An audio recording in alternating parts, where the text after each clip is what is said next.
to another episode of our Footie Fantasy podcast. This is a special one. We'll be deviating a little bit and doing European La Liga roundup. So new people coming on. First of all, Otto, who's a Madrid fan. Thanks for coming on, Otto. Yeah, great to be here. Ayo, great to be part of this exciting conversation about La Liga, Okay. an exciting league, and good to be here. Okay. Next person is Yinka, who is a Barca fan. Some of us Hi, know him on everybody. Solo. Yinka, good. Thanks Yeah, for coming on. yeah, thank you very much. It's a pleasure to be here. I'm excited about the show. Okay. And obviously, member of our team, regular member, Ola. This is a Liverpool fan, as you guys know, chasing down the record. Thanks for coming, Ola. Thanks for reminding everybody. Hey. Champions of England. Okay, no problem. Oh, okay, Ayo, you heard that, right? Yeah. Champions, that's fine. It's okay. Nobody cares about that right now. He loved to rub it up on you. Okay, so we'll start with Otto. Otto, tell us, give us a quick recap of what you think is Madrid's consistency. So since Madrid, even before the break, Madrid has found a way to be winning. Tell us from your opinion, being a Madrid fan, what is the secret of the consistency of Madrid and Zidane? From my fan standpoint of view, and I've been following the team for many years, way before Zidane had been and Mourinho. But just the fact, seeing the difference when Zidane left and when he came back, I think what Zidane's tactic work, because that man is amazing. Just he worked his rotation on a perfection. He knows how to work his people. He knows how to use his tools. And one of the big advantages Zidane have is because he was a player. And when you're a player and then you turn into a head coach and you learn about tactics, and when you apply those tactics, you put yourself in the guy's shoes because you've been on the pitch. What is a big plus for him?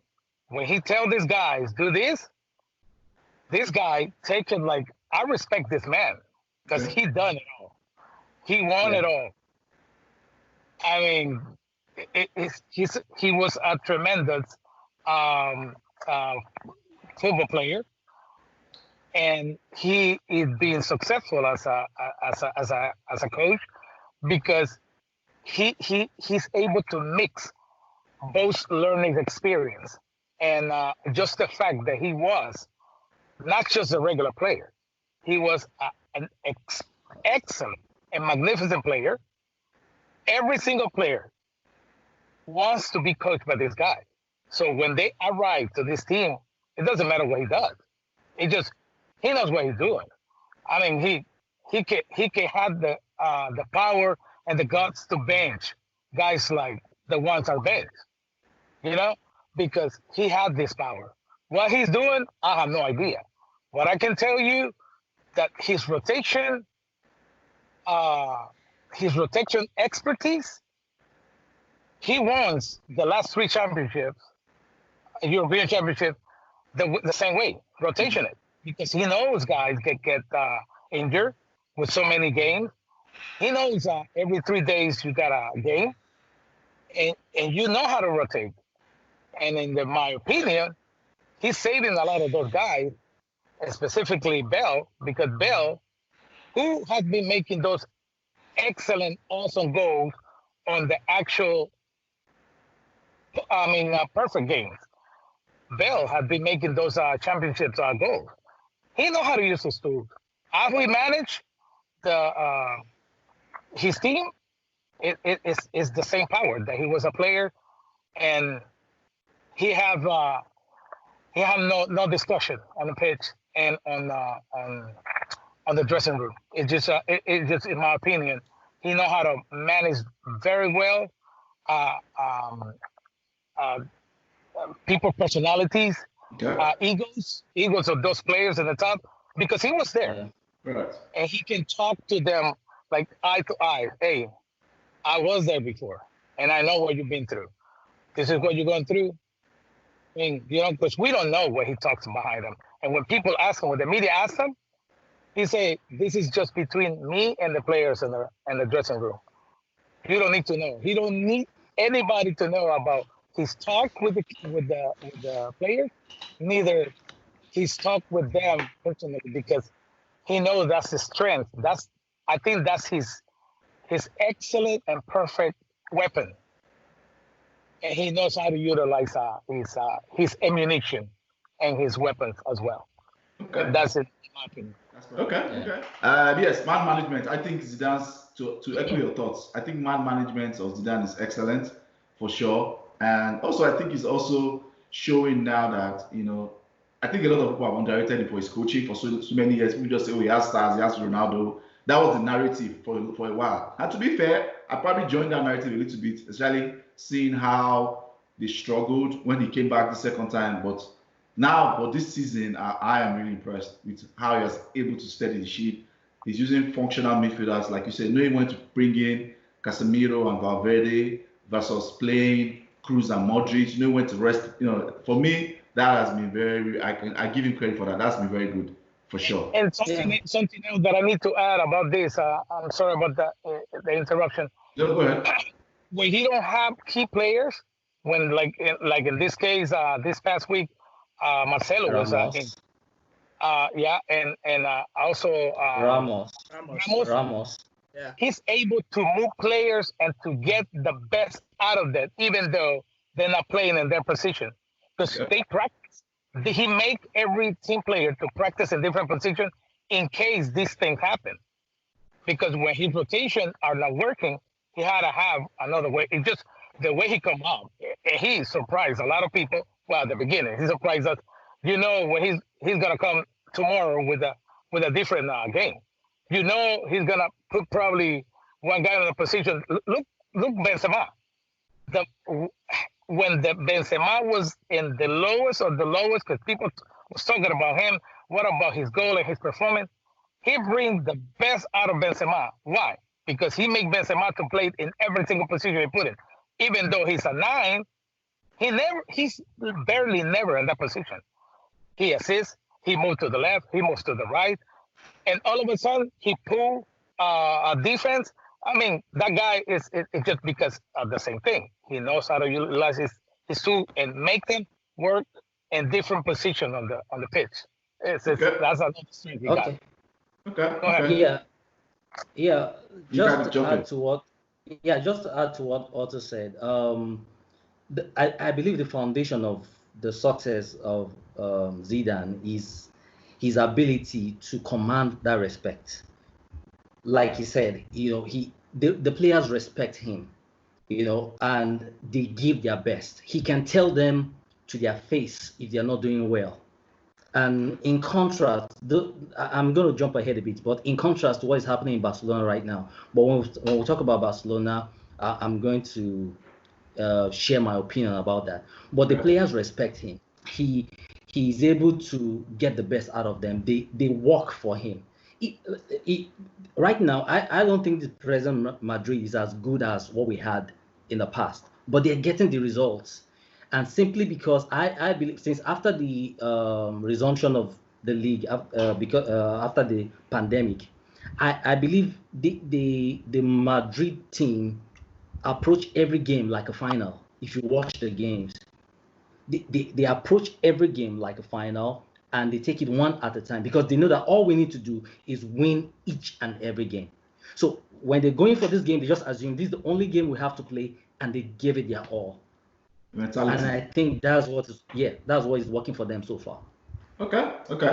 Before we go ahead, let me just jump in. I should have done this at the beginning. If you're watching this on YouTube, give us a like.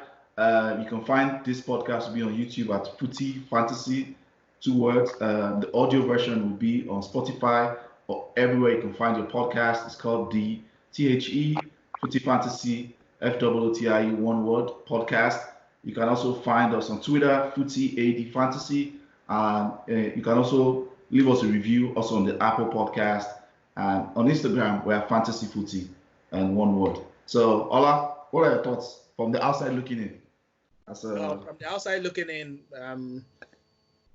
I was also in the camp of, I've always felt Zidane was a bit harshly, not criticized, but not given enough credit. True. Winning the Champions League 3 times back to back to back. It's not easy. It's not fluke. Okay. Nobody has done it. Nobody has done it. So, I know people used to say, oh yeah, he had a very expensive team. He had money. Yeah, there are many coaches who coach Madrid who had money. Mourinho was there. He had money. He didn't win. He didn't win the Champions League with Madrid at all. Yeah. And I think Zidane has won, apart from 3 Champions League, he has also won a league title before. Right. Yeah. So this season, specifically about this season, I've watched highlights and I've seen the results, and they seem it's not a typical Madrid team where it's like flair.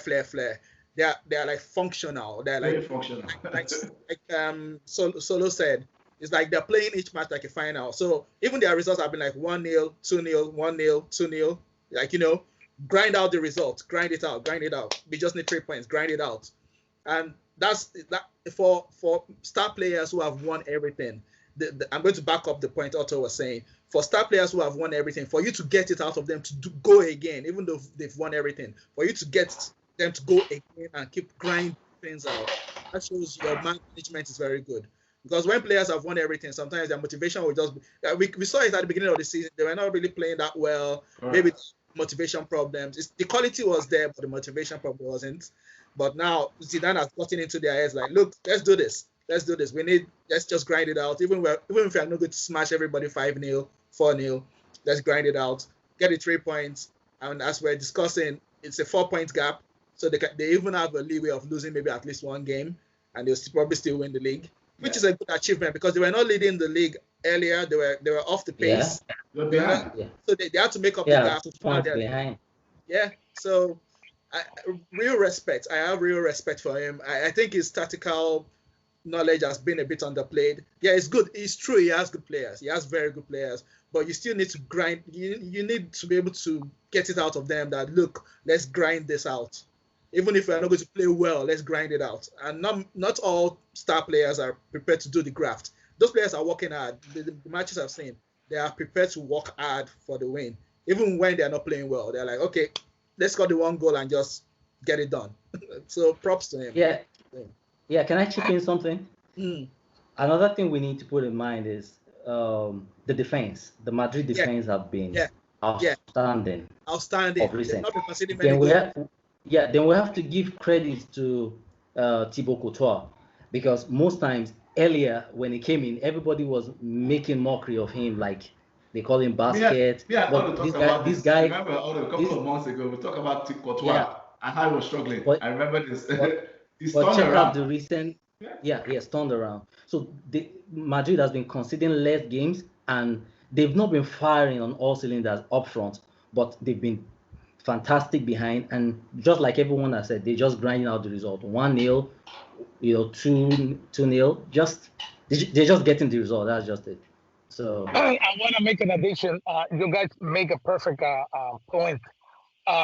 Besides that, again, like I say, he has the ability to get the best out of every player. And Thibaut Courtois came up like, he was nervous. He was nervous at the beginning of the season. Yeah. He was nervous because all the talking the media did. He was able to settle him up and to get the best out of it.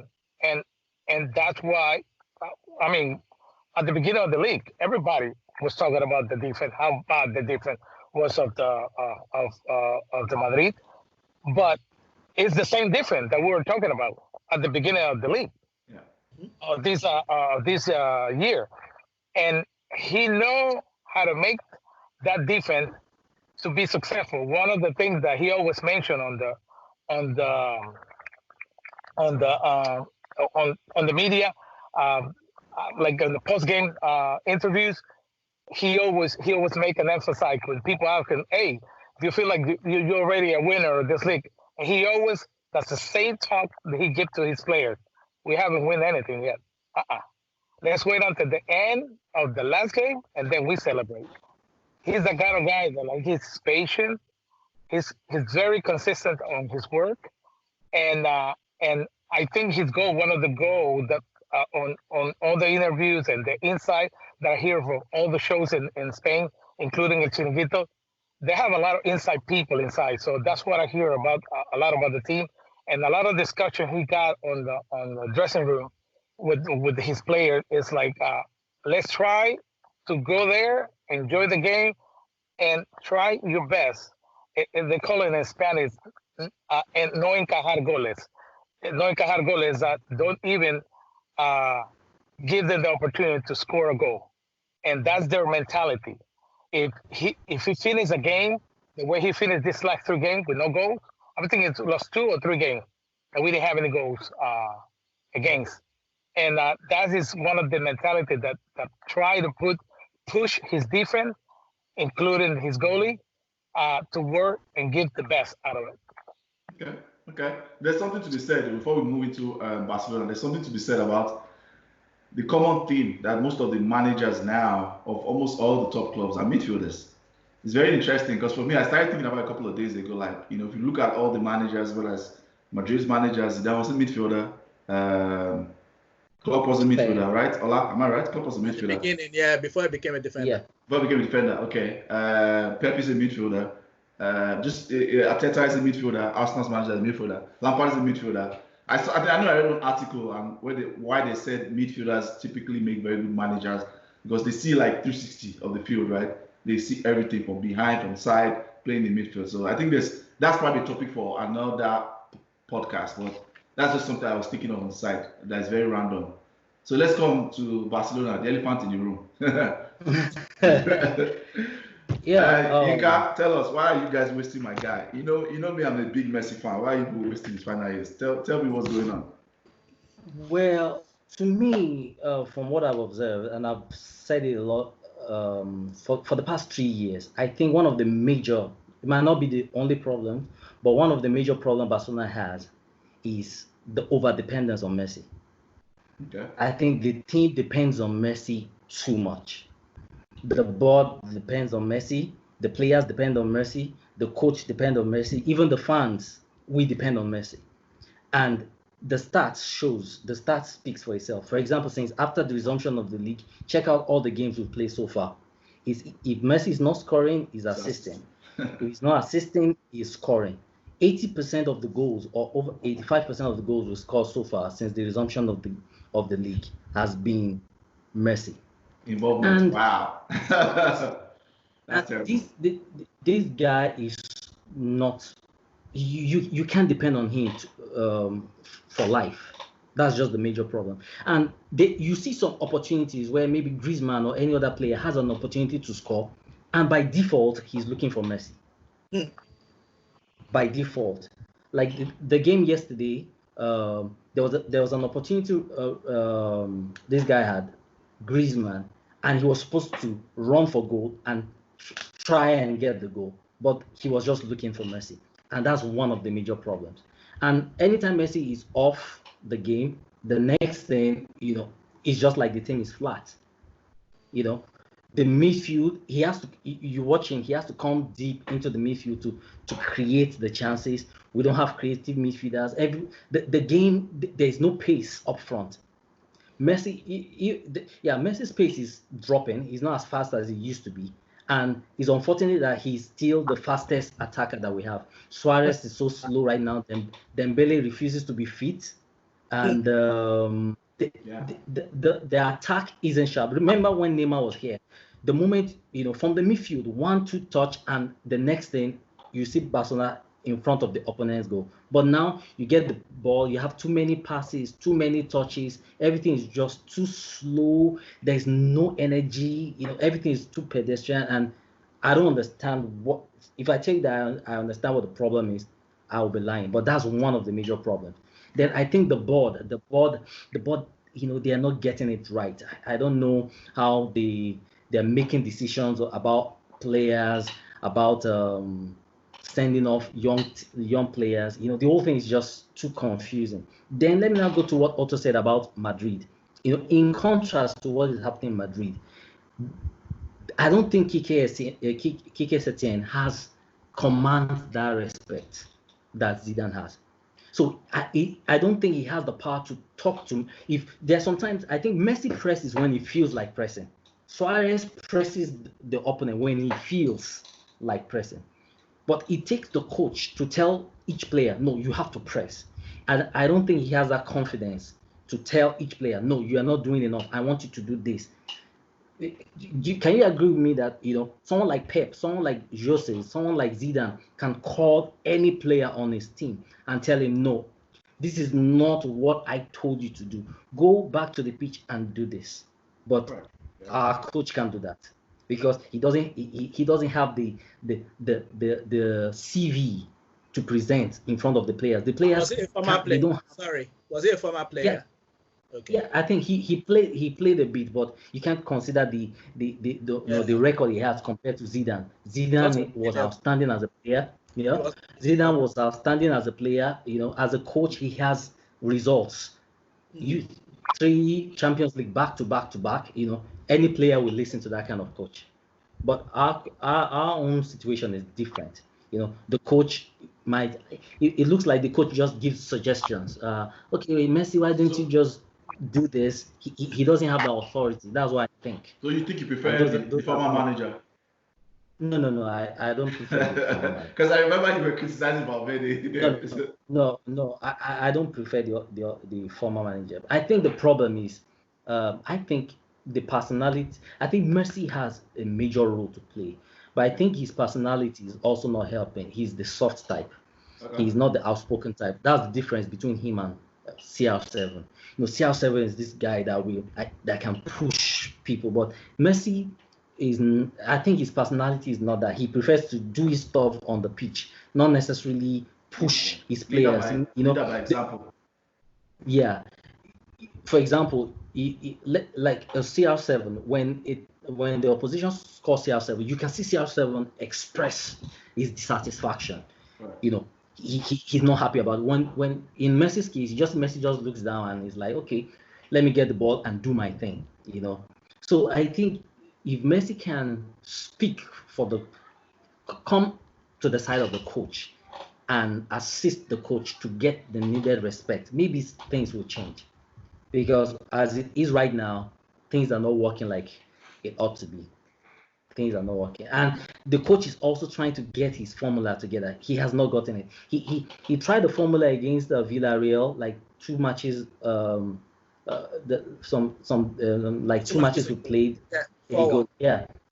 It worked, but he tried it again this time against the last game we played yesterday.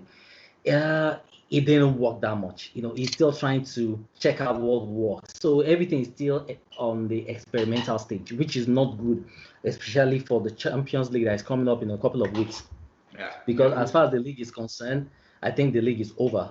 Okay. I think the league is over. We'll get to that. Ola, you can go. Yeah. Not only on Barcelona. I understand what Solo is saying regarding the manager trying to get the best out of players by telling them exactly what to do. But we probably also have to talk that Madrid also have issue with player ego, because I'm going to ask Otto about Gareth Bale. We've seen the pictures recently where Gareth Bale was sat there with sleeping on his face. So I don't think it's unique to Barcelona. Barcelona are not the only club that will have players that will have ego problems, or like Zidane. Obviously, there's an issue with Gareth Bale. Gareth Bale has made only 2 appearances in the 7 games since the restart. So he's not even getting on the pitch. And when he gets on the pitch, he's not doing much either. So even though we've praised Madrid and we've praised Zidane, I think it's not unique to Barcelona that there will be some players who don't pull their weight. Yeah. You know? But the main issue is, as long as those players are not influencing other players to be lazy. Because, okay, if Gareth Bale is like, okay, I just want my money, I'm not. But the other players at least are pulling in the same direction with the manager. So I think in Barcelona, the problem is there are too many of those players who probably are not pulling in that direction. You know, if there's 1 or 2, you can manage with only 1 or 2 not pulling their weight. But if they're like 5, 6, not pulling their weight, not pressing when they should be pressing, then it's a major issue. You know, so there's no club that is perfect. Even Liverpool, though we've won, but we had players who did not pull their weight and Klopp had to let them go. We had Sacco, we had Klein. We had players who eventually the manager just left them out of the squad or just sold them off. No, you're not going to have a squad that is full of players that are going to all be committed. There are always one or two bad eggs that the manager will have to kick out or just leave on the bench or something. So I don't think it's unique to Barcelona, but I understand what you're saying, that they are too dependent on Messi. That is a big problem. We have had that too. When we had Suarez, when we had Gerrard, we used to be like one-man team. And when that one man is not firing, big trouble. But that's the difference now. We have a proper team. So we're not too dependent on one player. So you're right. The dependence on Messi is a big problem because he's 33 and man, it's not going to be around forever. It's not going to be around forever. So what other... Go ahead, Otto. I agree with you two, but the main problem here on the team, because I've been seeing it all, listening to it all, and also in the show that I listen in Spain, there's a lot of insights on both teams. And what I've been seeing and listening, the main problem, why the dependency of Messi, start with the management. The management is a disaster. They don't know how to make trades. They don't know how to buy players. They don't know when to do it. They do it without the money they have. It's a mess. It's a completely mess. So why the dependency of Messi? It all starts from there, from the management. That's the difference, not just because I am a Madrid fan. Madrid rules for the team and for also the coaching staff and the whole entire staff around the team is a tremendous amount of rules. The way they manage the team is totally different. How many times you hear president of Madrid talking in the media, like this guy from Barcelona did? You can see from there where is a big hole that is messing the whole entire team. One of the things that happened, I think it was last week on one of the games, that Piqué arrived to the stadium on a bicycle. On a day of a key game, that if they would have lost that game, they would be completely out. If they are trying to fight for the league, for La Liga, I mean, there's no way a player from any other team, specifically from the Real Madrid, will allow a player to arrive to their stadium on a bicycle. There's no way. There's rules that have to be followed. Right. Okay, no one in the management in Barcelona had the power to talk to him. This guy don't do that. No one is including the head coach to tell his player what you're doing is wrong. Don't do it, or I'm gonna be benching you. All right, and that's the power that Zidane have. Zidane have the power to tell Bell, you know what? I don't like what you're doing. You're just not gonna play. To tell also the Colombia guy, Rodriguez. Rodriguez. Yeah. I mean, this is a player. And just because he told him the other day, no, I'm not flying with you because you don't give me enough minutes. And they asked him on this last interview for the media day, and they asked him if he was going to play. And he said, no, I don't know. Who knows? He probably talked to him like, what you did the other day, you're not going to play for me. That doesn't belong to this team. So, okay. But the management give the power to the head coach, and also the management is working perfectly. The president don't talk on the media. I probably hear Florentino Perez talk on the media one time a year. People talk about it and everything. He just let his people to do their job, and he does his part because he's focused on players, the money that they're gonna spend. He manages the money. So, and the Barca is the opposite side. The Barca, they don't know how to manage a lot of stuff. So that's why you don't get the best of Messi, because Messi is mad. He's upset the way they handling the team. He's upset the way they bring in players that not are being utilized the way they do. I can guarantee you, they bought the French guy from Atletico de Madrid, Griezmann. Griezmann. I know they don't have to ask players, but Messi have a lot of power on bringing players. But there's a disconnection between the management, the team, specifically because even though the dependency of Messi, they give him and allow him to have power. What they're gonna do, what not they're gonna do, is their problem. Why Messi is acting the way it's acting, and Messi doing what he's doing, because they allow him to do that. There's no way they're gonna allow one player in Madrid to manage that. See Ramos is a leader there, but they won't allow Ramos to do everything Messi is doing in a team. Even though they're giving the authority as a captain, he had limits. And he has areas that he cannot go. So that's why it's the dependency of Messi. Like, they created the whole environment, and they created Messi to have that much power. So how are you gonna depend on the player that one day Messi is gonna retire? Or one day Messi is gonna retire as well. So what the team is gonna do when that happens? Did they planning for the future? I don't know. Maybe those two players they have, the young Ricky Puig and Ansu Fati. At least right there, I see the future a little bit managed, a little bit better, utilizing what they always have to believe is in La Masia. So, and that's, in my opinion, why the team is not performing the way they do. It's management problem. Correct. And to add to that, just to wrap that up, my own thoughts are, I think Barcelona's problem started a long, long time ago, from even when Pep was forced to leave. He was frustrated and left. I said it was burnt out and all of that. They have this managerial ego thing at the board level where they frustrate managers. But what helped them all this while is they had that talented core of players, right? Xavi, Iniesta, from La Masia, and of course Messi. And during that period, they did some good transfers, getting Neymar and getting Suarez at that time. That was just MSN. That was the peak. That was probably the best attack in the world anybody has seen at that time. 3 people at their peak, joined together. So no matter what you could do, they still had Iniesta and Xavi at some point. And Xavi retired. So that carried them over the line, despite all the bad decisions. But obviously, as those players started retiring and the bad decisions continued, it came to the fore. It all came to the fore. Recruitment. Look at the current. Let's not even talk of the most current recruitments that they've done. The Dembele, injury prone. Yeah, and he was injury prone in Dortmund. Coutinho that they bought. They bought Coutinho without any plan on where they wanted to play Coutinho. Coutinho was a good player.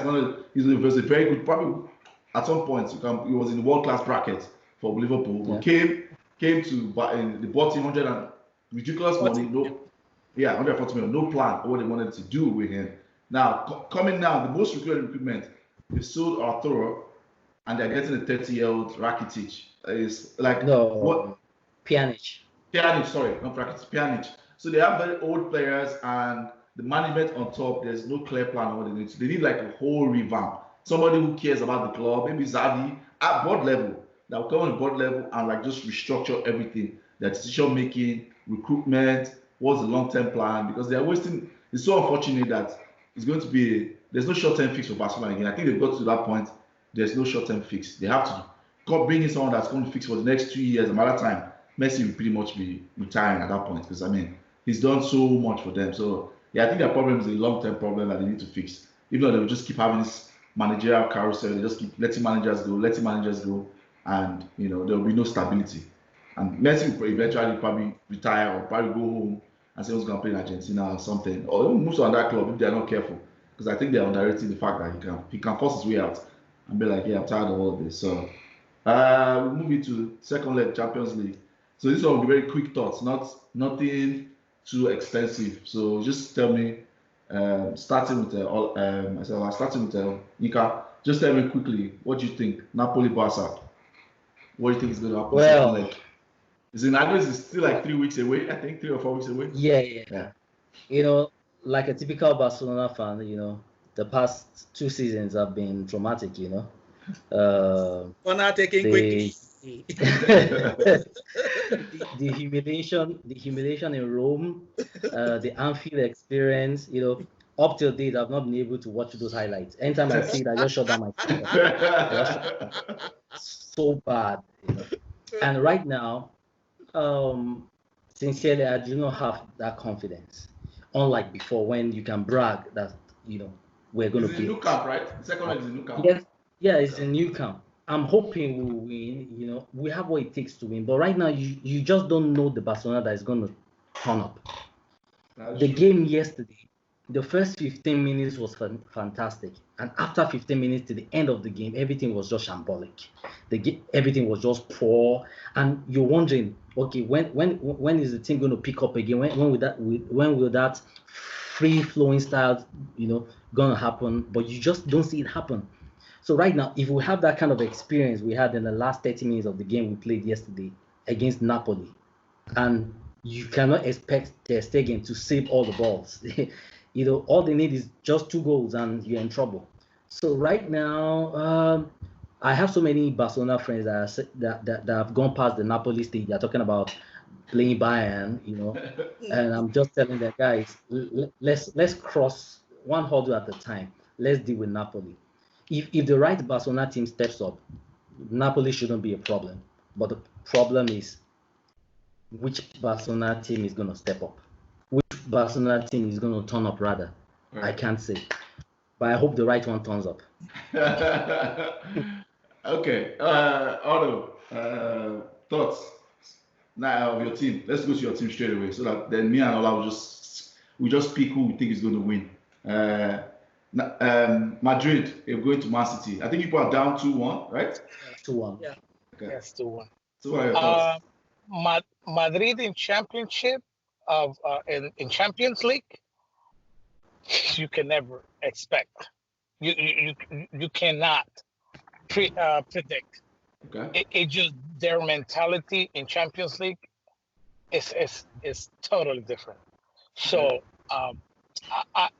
I think like before this quarantine that we were being having at home, and just the fact that the league stopped for a while, give the ability to the team to restructure, rethink it, retrain it, and also they gave the ability to resettle and the hold that we had.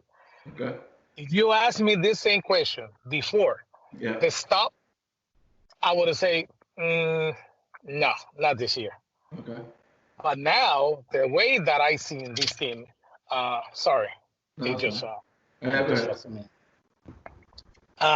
way that I see the team is playing right now, and the way, like I said at the beginning, how Zidane is utilizing his players and his tools, I think I give the benefit of the doubt, because you don't know what he's gonna come with. Yeah, in my opinion, he's holding belt for that Champions League game. Okay. For those champions. That's in my opinion. The same thing with James Rodriguez. The only one that he cannot take the flexibility to do this kind of stuff is with Casemiro. Casemiro is a key player on the team, but in my opinion, I give the benefit of the doubt because the way I've been seeing the team playing all this game, again, in Champions League, is a different chip. That's the players' mentality. The majority of the players that are in the team right now are the same players that won those 3 championships. So I know they're getting old. I know Marcelo is gonna be out for 3 weeks. He's probably come back.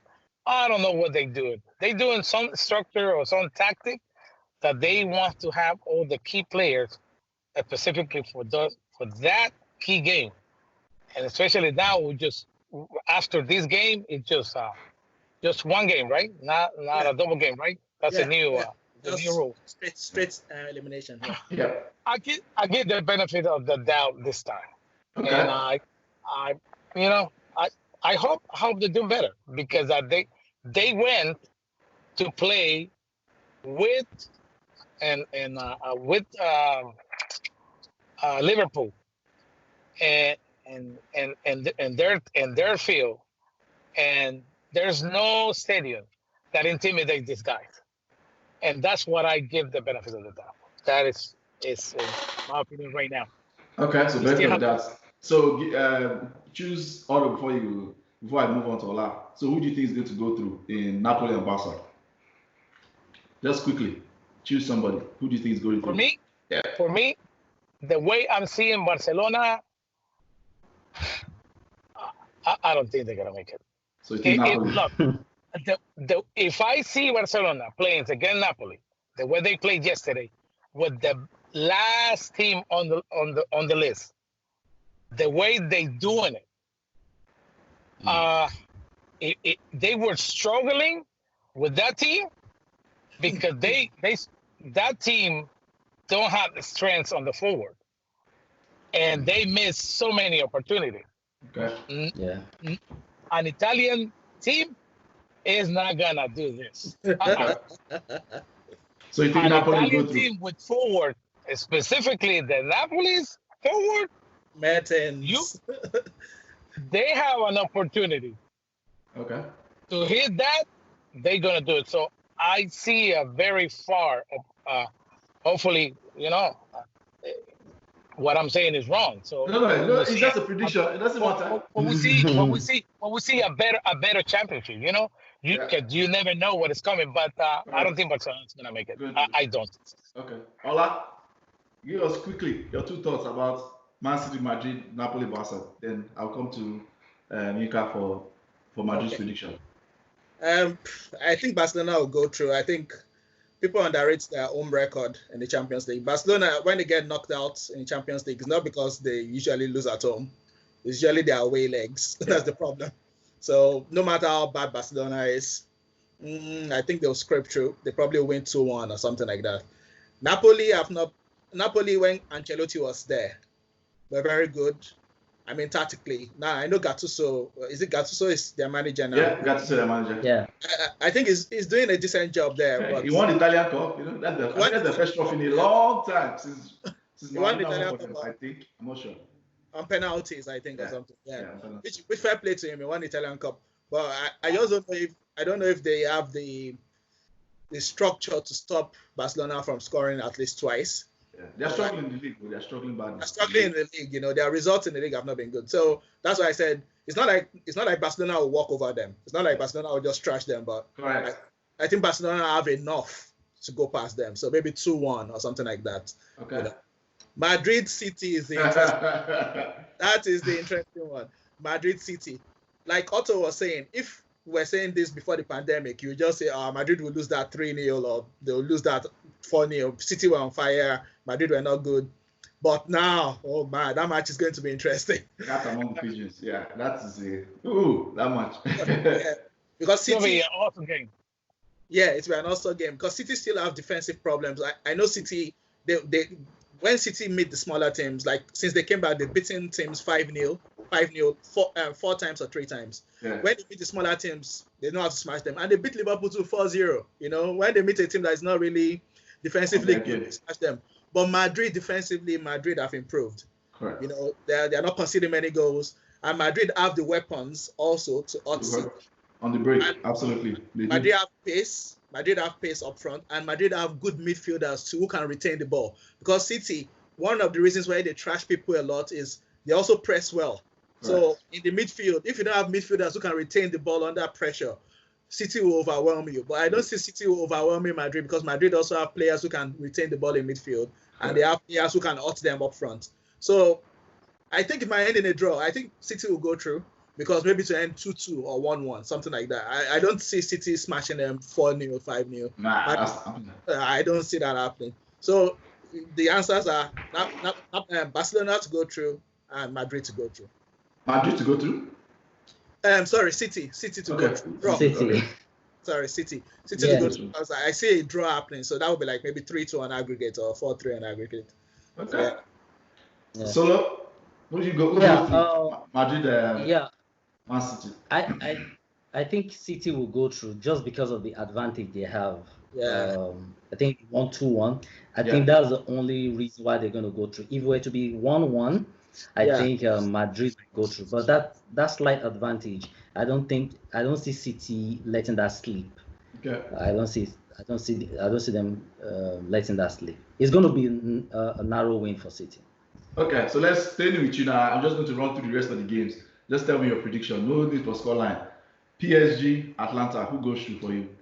Yinka? PSG. Leipzig, Atletico. Atletico. Okay. Okay, we already talked about. You said Barca is going to go through. So they're going to play Bayern, obviously. Bayern, Chelsea's done. 3-0, that's done. So who goes through now? Let's look further forward. Barcelona, Bayern.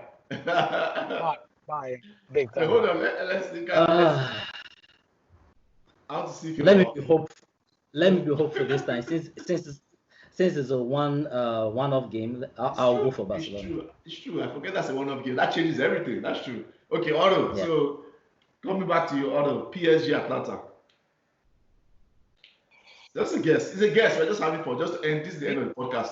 So just a guess. PSG. Okay. I forgot to talk about this thing. Juve. That's true. Juve and Lyon. Lyon and Juve. Second leg. Juve will go through. I think the first leg was 1-1. Am I correct? 1-0. Lyon is leading 1-0. Yeah. Yeah. Okay. So say Juve. Okay. Leipzig, Atletico. I think you said Atletico before, right? Otto? Yeah, Atletico. Atletico. Okay. So in fact, let me add this. I think from Spain, Atletico is the one that have been working better after this pandemic. Okay.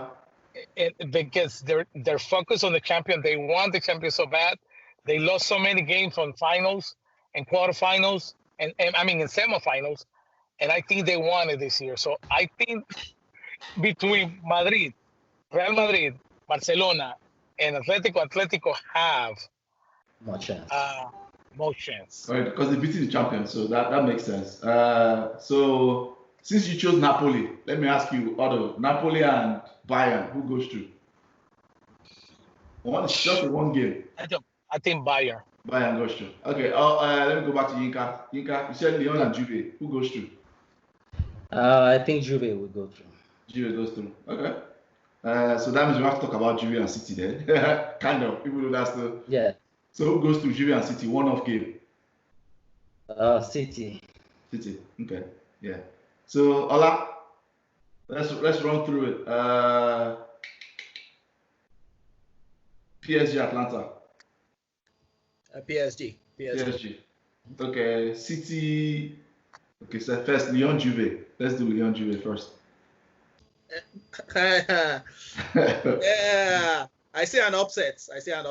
Okay, go ahead. I agree with you. Go Lyon. Okay, so Lyon City, who goes through? Lyon City. City will beat Lyon. Okay. Leipzig, Atletico. That's the thing.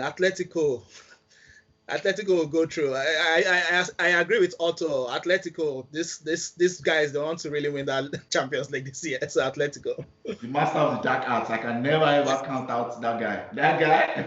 Oh man, they'll play for penalties and they'll just and the single game works in their favor. Yeah, exactly. It does. And I think they're working on that, not to go to a final game or a semi-final game on penalty kicks.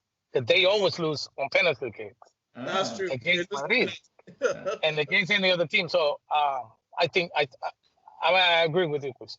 Barca, Bayern, or la final one. Barca, Bayern. For me, Bayern are the favorites for me to win it. Yeah. Everything's going their way, and their manager. My goodness, I don't know what he has done there. Okay, I'll go through my own too. I think Man City will go through, just like because of what everybody said. I think it's very close. Madrid will push them all the way, but I think Man City will just have too much going forward too. Where it went back, but when like the game is going to be a very cagey game. Who scores first is very important, but still Man City can break. Madrid has a very good defense and midfield, but Man City can break them down on the break. So I go with City there. I think Barca will scrape through too, slight just because of Messi and Suarez. I think they will scrape. They will just scrape through Napoli because of Messi. Because I know Messi this is Champions League and no cap, he will come alive. He comes alive in those games. He's going to come alive and just help them over the line. But I think it's going to be so close. It will be like a 2-1, 3-2 because they will concede. They will concede against Napoli. PSG Atlanta. I think PSG. Let me follow this back actually.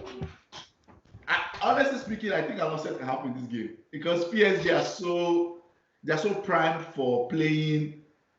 This PSG team, I've seen that mentally they're primed for playing big teams. If you hear what I'm saying, especially the way they are now, I feel like the PSG is a big team where they are the underdogs. But now everybody's saying PSG has to beat Atlanta. I think this game is very dangerous for PSG. It's a one-off game. This Atlanta team, I think this season they scored like 100 in the league alone. They scored like 120 goals. They're a lot of goals. They're a crazy team attacking wise. So even though I want to say one side will be saying upset. I think PSG will do it. They will slightly do it. They have to do it. Neymar has to do it. This is Neymar's final chance, in my opinion. On that game, I want to make a little addition. It's kind of contradicting game because PSG haven't played for so long. They end the league for so long, but at the same time they be resting. But they be resting. So I don't know. Is that an advantage or it is a loss? Yeah, we don't know. That's true. That's disadvantage. That's true. So it's kind of hard to figure out how a team, especially the Italian teams, are very strong, and they competing very hard. So it's kind of tricky. It's tricky. I agree with you. It's tricky. So I'll go to Lyon Juve. Even though I agree with Ola that there might be an upset there. Now he built up this factor. I forget about that fact that they are rusty. But Juve don't look really good under Sarri. I'm going to be honest. They don't. I've been defending Sarri before, but they don't look good. And it looks like they'll concede a goal. And if they concede a goal, that means they need 3 goals. I don't know how they're going to score 3 goals against that Lyon team. So I watched that first leg. I'm like, wow, Lyon they outplayed Juve in that first leg, like hands down. So I don't know. I'm going to go with the upset. I think Lyon will go through. And I think they will lose to City in a one-off game. They will lose to City. Wow. City will have enough. Wow. PSG, Leipzig, Atletico. I go to Atletico. No, yeah, I know. Simeone is going to take them over the line. I mean, this Nagelsmann has done a very good job, but Atletico will be too much for them. They're like, those guys are wily old foxes. They've been doing this for so long. Barca, Bayern will beat them comfortably. Lewandowski is on a mission. You can see, the guy is on a mission this season. Always been. He's on a mission. So yeah, Bayern will beat them comfortably. And that's their manager, Bayern manager.